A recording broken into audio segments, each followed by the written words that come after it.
કેમ છો દોસ્તો? હા, તમને તબિયત સારી હશે એવું લાગે છે. આપણે વાત કરીએ આપણે ગુજરાત ગૌણ સેવા પસંદગી મંડળ દ્વારા એક પરિપત્ર બહાર પાડવામાં આવે છે મ્યુનિસિપાલિટી એકાઉન્ટ વર્ક 3. આપણે વાત કરીશું કેટલો પગાર ધોરણ છે, કેટલી સીટો છે, કઈ તારીખથી કઈ તારીખ સુધી ફોર્મ ભરાશે એની વાત કરીશું. અને આઈએમપી પોઈન્ટ જે છે ફોટો અને અપલોડ કરવાના ટાઈમિંગ સિસ્ટમ શું છે તે છેલ્લે સુધી લાસ્ટ સુધી જોજો, તે તમને વાત જણાવું. આપણે વાત કરીએ તો મ્યુનિસિપાલિટી વર્ગ 3ની ભરતી બહાર પાડવામાં આવે છે. કેટલી જગ્યા છે? 82 જગ્યાઓ છે. 1/8 એટલે કાલથી ફોર્મ ભરવાના ચાલુ થઈ ગયા છે. 21/8/2026 સુધી ફોર્મ ભરાશે. આ બહુ શોર્ટ ટાઈમ આપેલો છે, તેથી ફોર્મ વહેલા તે છેલ્લા ભરી દેવા વિનંતી છે. ક્યાંથી ભરશો? ઓજાસ પરથી તમે ફોર્મ ભરી શકશો. આગળ આપણે વાત કરીએ તો જગ્યાઓ કેટલી કેટલી રહેવાની છે. કુલ જગ્યા છે 82. એમાં આપણે વાત કરીએ તો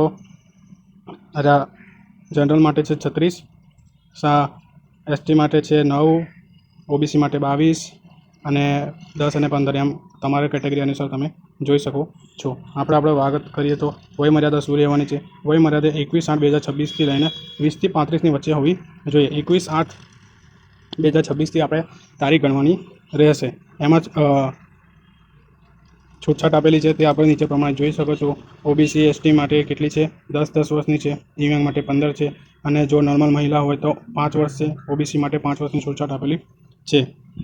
નીચે વાત કરીએ પગાર ધોરણ શું રહેવાનું છે. પગાર ધોરણ 5 વર્ષ માટે ફિક્સ રહેવાનું છે 46,600. સૌથી હાઈએસ્ટ પે ગણવામાં આવે છે તેનો આપણે ક્રમ જોઈએ.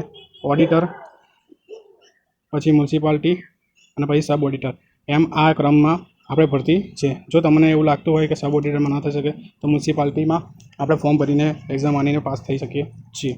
પગાર સારો ધોરણ છે તેના વિશે આપણે જાણી લીધું છે. આપણે આગળ વાત કરીએ શૈક્ષણિક લાયકાતની શું વાત છે. જે કોમર્સ કરેલું હોય, કોમર્સ, સાયન્સમાં આપણે મેથ્સ અને સ્ટેટિસ્ટિક્સ સબ્જેક્ટ હોય, આર્ટ્સમાં સ્ટેટિસ્ટિક્સ, ઇકોનોમિક અને મેથ્સ સબ્જેક્ટ હોય, તેવા બધા જ આ ભરતીમાં ફોર્મ ભરી શકે છે. અરજીની તારીખ જોઈએ તો 1/8/2026થી લઈને 21/8/2026થી ઓજાસ પર ફોર્મ ભરી શકાશે. બરાબર છે. અને તેના માટે કન્ફર્મ કરવાનું રહેશે. કન્ફર્મ કર્યા પછી જ આપણે એપ્લિકેશન માન્ય કરવામાં આવશે. બીજી વાત કરીએ તો પરીક્ષા ફી કેટલી રહેવાની છે. સામાન્ય વર્ગ માટે 500 રહેવાનું છે અને અનામત માટે 400 રહેવાનું છે. તે જ રીતે વાત કરીએ તો મુખ્ય પરીક્ષાની શું છે 600 અને 500 છે. આ પૈસા તમને રિફંડેબલ છે, એટલે પરત મળવા પાત્ર પૈસા છે જનરલ માટે. ઓકે. એમાં આપણે પરીક્ષાની વાત કરીએ તો પરીક્ષા 2 પાર્ટમાં રહેવાની છે, પ્રિલિમ્સ અને મેન્સ. પ્રિલિમ્સમાં 150 માર્કનું એમસીક્યુ વાળી પેટર્ન રહેવાની છે. 2 કલાકનો ટાઈમ રહેવાનો છે. અને મેન્સની વાત કરીએ તો ડિસ્ક્રિપ્ટિવ એટલે લેખન કળા માટે હશે. ગુજરાતી અને ઇંગ્લિશ હશે 100 માર્ક્સનું. અને એકાઉન્ટનું સબ્જેક્ટ લગતું હશે 100 માર્ક્સનું હશે. પરીક્ષાનું આયોજન કેવું રહેવાનું છે? એમસીક્યુ બેઝ રહેવાનું છે પ્રિલિમનું, અને મેન્સનું લેખિત રહેવાનું છે. એ ખાસ ધ્યાન રાખજો. એમાં મિનિમમ કેટલા માર્ક્સ લાવવાના રહેશે? મેન્સમાં ઓબ્જેક્ટિવમાં કેટેગરી વાઇઝ 40% માર્ક્સ તો મિનિમમ લાવવાના રહેશે. અને મેન્સમાં બી દરેક કેટેગરીમાં દરેક પેપરમાં 40% માર્ક્સ લાવવા જરૂરી છે. એટલે પ્રિલિમમાં બી 40% માર્ક્સ, ઓકે. અને મેન્સમાં બી દરેક પેપરમાં, એટલે ગુજરાતીમાં બી, ઇંગ્લિશમાં બી અને એકાઉન્ટમાં બી 40% ગુણ ફરજિયાત લાવવાના રહેશે. પછી આગળ વાત કરીએ તો સિલેબસની વાત કરીએ. સિલેબસ કેવો રહેવાનો છે?